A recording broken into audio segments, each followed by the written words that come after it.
Coming off of a tough road loss versus South Florida, and disappointed with the way it went. We came back in. We had a good practice today, and I'll say this about this team, and I really do love this team, and the fact that we really have had a good 2 weeks of practice, every practice leading up into these games. And again, it's frustrating the results haven't led to what we want, and I know we are frustrated as a team, a coaching staff, and the players, but the aggressiveness and the hunger every day to come in and get better, as we've talked about, is really the most important thing. That every day we got to find a way to be better. That's where we are as a program. We have to find a way to get better every day, and the guys just did that on the court this morning, and so pleased with that. Very difficult challenge for us with SMU coming in tomorrow. A very talented team, a team that's played one of the toughest schedules in the country, non-conference, and obviously we know what they played in our conference. They just beat South Florida here recently, a team that obviously we did not beat going on the road, and the utmost respect for their coaching staff and their head coach, Rob Lanier. I think he's one of the very best people and coaches in the country. Having worked with Coach Lanier before, just kind of what's you guys' relationship like, and is it going to be awkward at all going against each other? I think so many people in this business, but it's always different when you compete against friends or someone that that has been kind of like a mentor for you. I was a young graduate assistant, and he was the associate head coach at Texas back in the late 90s, early 2000s. So he was, as much as anybody really, from a coaching standpoint, outside of Coach Barnes, I was right with him, and I was kind of learning the ropes and seeing what he was doing. And he's one of the very best coaches that there's been, whether it's an assistant coach wherever he's been or as a head coach, both at Siena and now Georgia State, and then now at SMU. So he's like a mentor. You look up to him. He's a friend. I know his family. I know his wife. I know both of his kids. Emery is on the team playing for SMU right now. So it's like you're coaching and competing against family. So I think that's always awkward, but I just have so much respect for him as a person and as a coach. And, it'll be an interesting thing. You don't get a chance to do that often. The rotation you saw towards the end of the game, the USF game, that really rallied you back.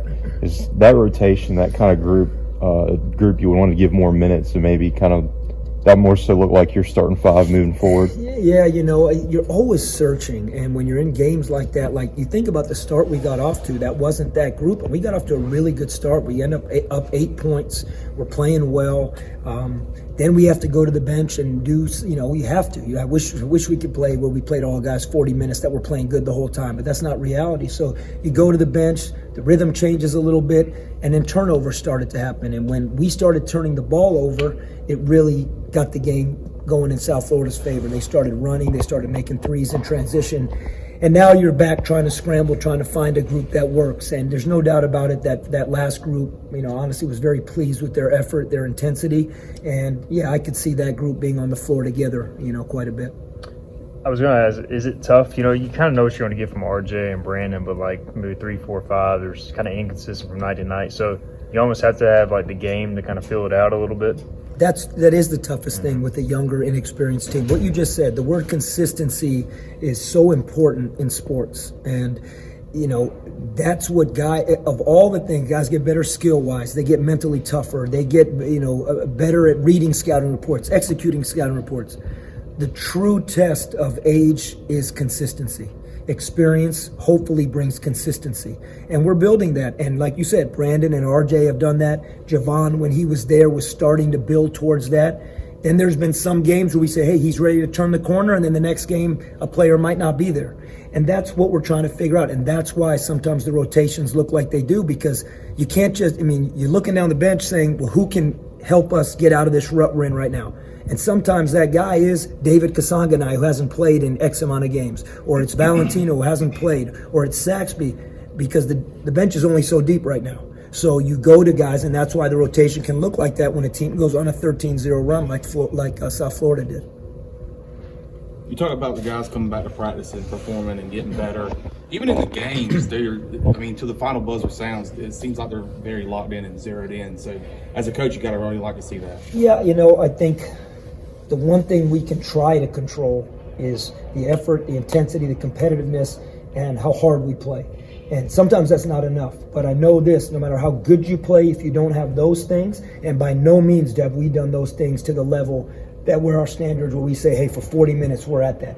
We have had some games, But we didn't do it versus the South Florida game. I mean, there was that middle stretch where I thought we lost some of our edge.